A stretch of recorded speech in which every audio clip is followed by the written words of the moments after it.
Na ką, šiandien Rygą aplankysim.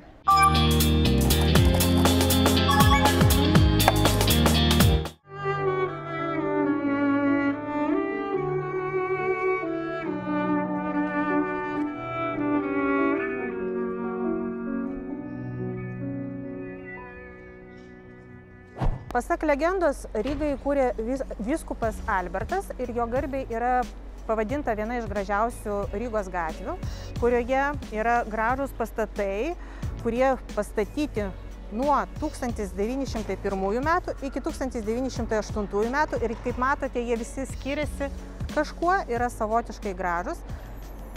Tai tikrai yra verta apsilankyti čionais ir pasižiūrėti.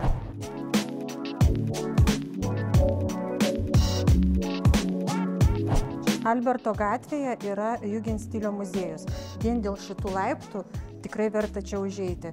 Įlipi ir galva sukasi. Eime pasižiūrėti, kasgi yra Jugendstilio muziejuje.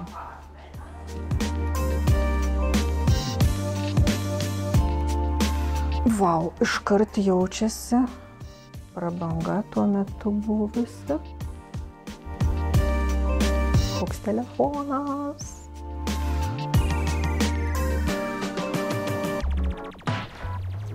Čia visur originalūs paveikslai. Kaip faina.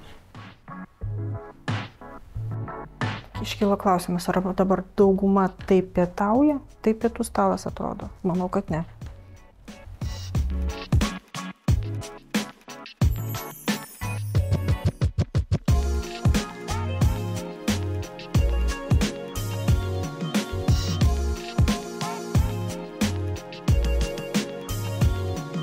Čia buvo saugomos visos gėrybės.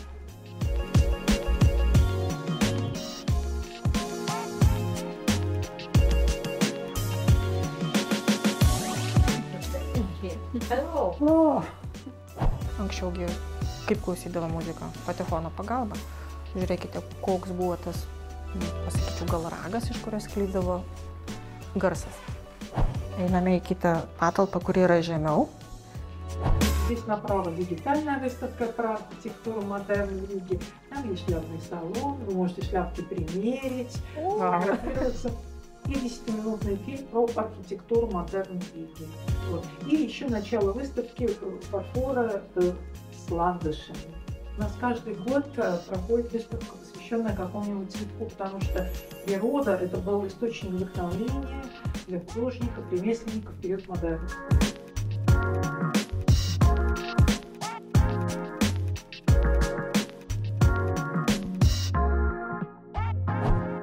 Minėjo, kad galima pasimatuoti skrybėlatės, tai ir padarysim.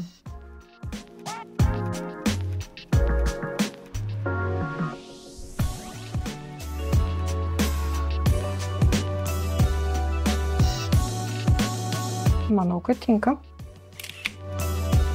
O kaipgi be žymiųjų Bremeno muzikantų, įdomu, iki ko pasieksiu. Au, au, katytė.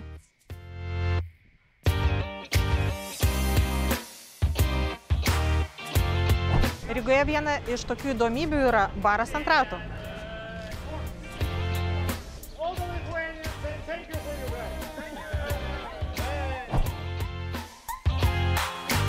O jūs ar buvote Talinas kvartalas? Aš tai ne. Einu pirmą kartą. Einam kartu?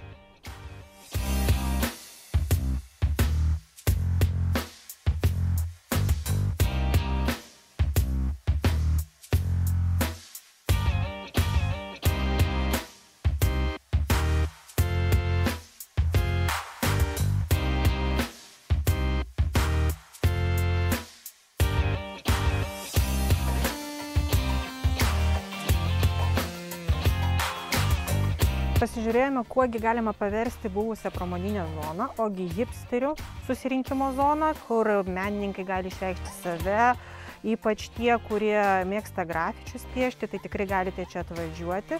Čia daugiau vakarinis, naktinis pasisėdėjimas, nes mes dabar esame ryte, tai dar kavinės kaip ir nedirbančios, bet šiaip ateit pasižiūrėti verta. Jeigu patinka grafiti ir tokie paveiksliukai.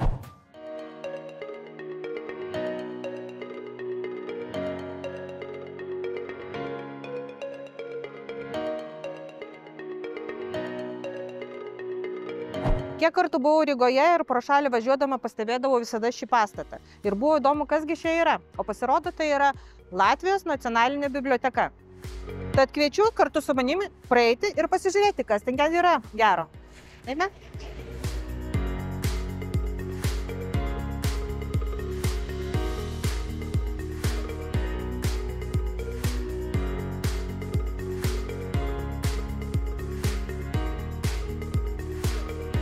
Na ką, mes jau įėjome, gavome vizito korteles, kad galėtume laisvai vaikščioti. Ir žinome, dabar bus kuo mažiau kalbų, nes biblioteka, kaip žinote, turi būti tyla. Einame žiūrėti.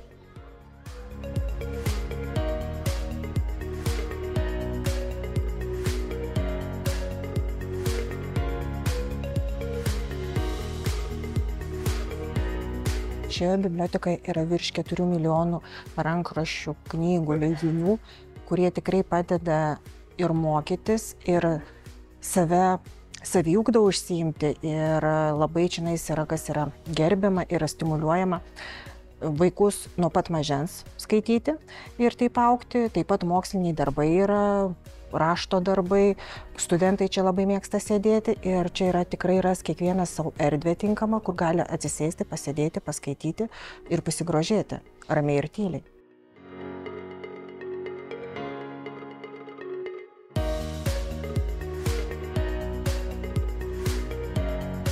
Čia galima prisėsti ir pasigrožėti vaizdu pro langą, bet aišku, pats geriausias vaizdas bus iš apžvalgos aikštelės 11 aukšte. Iki ten mes dar pakilsim.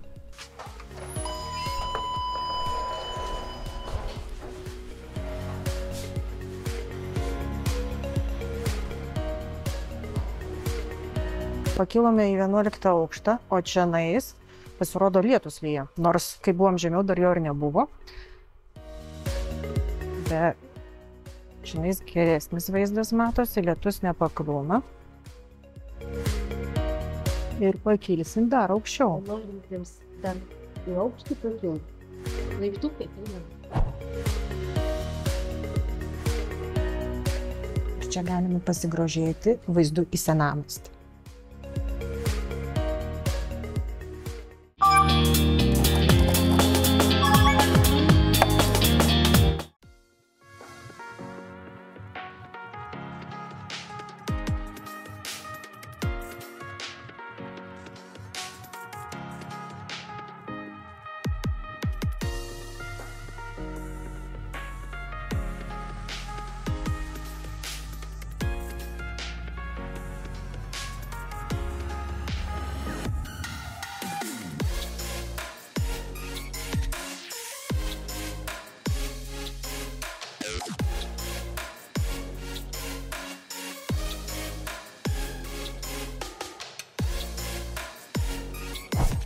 Rygoje yra puikus kvartalas medinių namukų 19 amžiaus, kur bendruomenė susikūrė ir nutarė išsaugoti juos.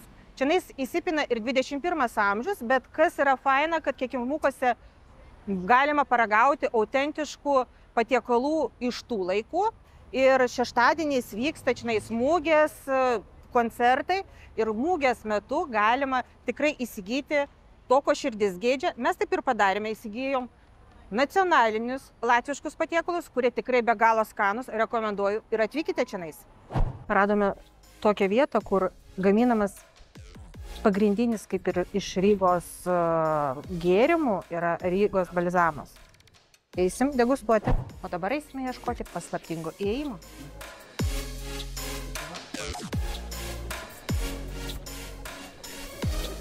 Tu čia tai? Можно съесть Фигурку. О, радau.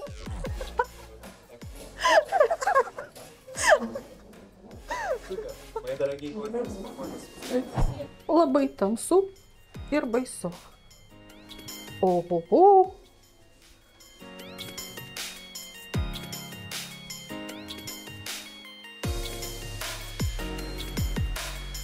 Čia greičiausiai buvo daromi bandymai, kad išrasti šį puikų gėrimą. Degustacija mums praves rusų kalba, po to žinoma bus vertimas subtitrais. Как знаете, мы сегодня по конкретной причине подегустировать рижский черный бальзам и все его существующие вида. Так как вы с Литвы и так как я с Латвии, я думаю, нам надо соблюдать небольшую традицию, которая не эксклюзивна только этим двум странам, ну, в том числе можно Эстонию включить, где мы, так называемые балты, любители перед любым важным мероприятием, грустным или счастливым, немного выпить спиртного. Поэтому обращу ваше внимание на рюмочку, которая находится самое ближе вам, полностью темной жидкостью. Это и есть сегодняшний топик. Это оригинальный рижский черный бальзам. Продукт, который существует 2 раза дольше, чем сама страны Латвии. Очень крепкий по алкоголю, очень горький. Посмотрите друг другу в глаза, скажите и свеката, и по маленькими глоточками. И где черное кофе? Свекату. О, отлично. И сразу, как подегустировали оригинальный, всегда советую побольше глоточек черного кофе. Оба достаточно горькие, но помогают друг другу нейтрализировать себя. Пожалуйста.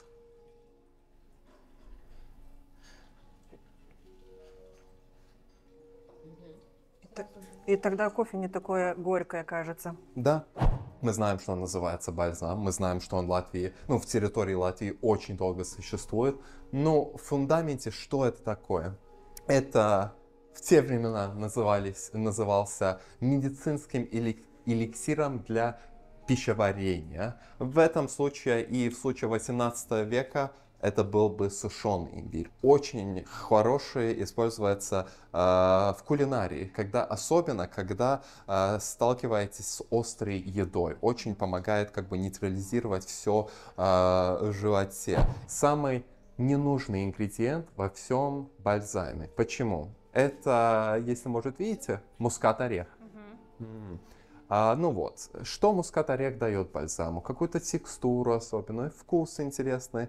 В реальности ничего, это только косметический ингредиент. И перед тем, как обсуждать третий ингредиент, который, я бы сказал, самый важный, я бы хотел на самом деле вас слегка предупредить, потому что, я не знаю, вы такой вид... Не нравится, что вы рассказываете, не нравится. Да, ну, коротко говоря, хотел предупредить о наших негативных отзывах, нашем негативном фидбэке, потому что обычно даже в негативной критике они радуются с нашей продукцией, с нашими напитками, но когда они тут в подвальном этаже...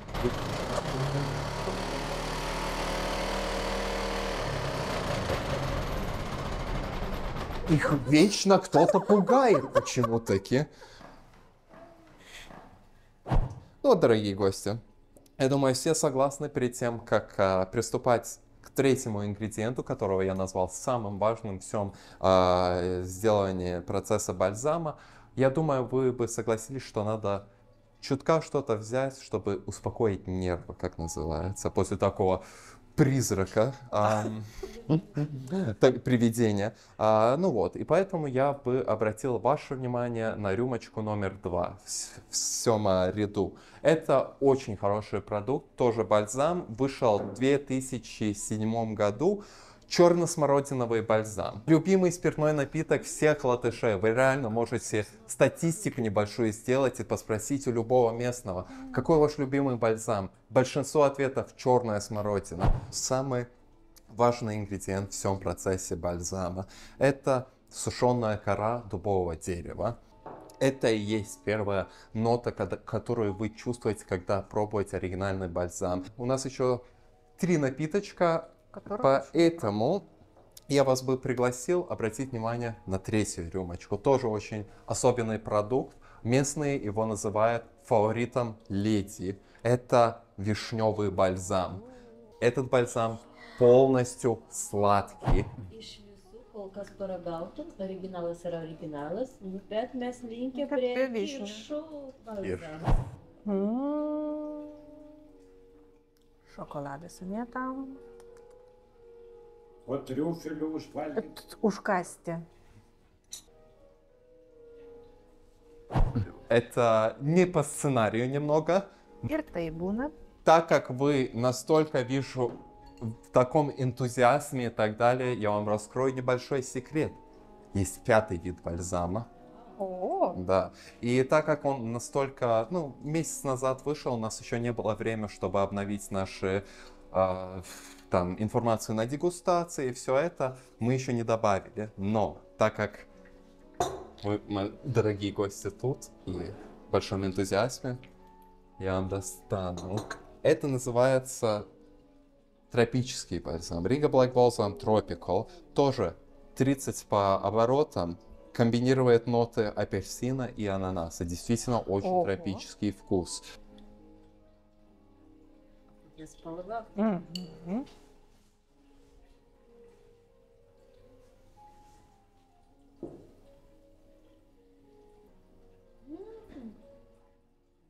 Запах действительно хороший. Тропиkai. Labai skanu. Žinokit, aš dabar jau galvoju, ar vis dėlto vyšnių skonio, ar šitas.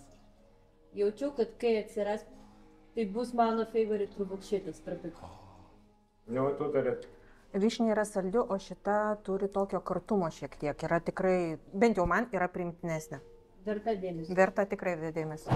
Dažnas lietuvis atvažiavęs į Rygą, dažniausiai norėdamas pakliūti prie jūros, važiuoja į Jūrmalą. Bet aš pasiūlyčiau atvažiuoti kiton vieton. Tai yra Mangal sala ir praeiti molu. Čia ir mažiau žmonių yra. Čia, jeigu vakaras yra be lietaus, tai čia tikrai galima praleisti ir romantiškai laiką. Ir tikrai faina.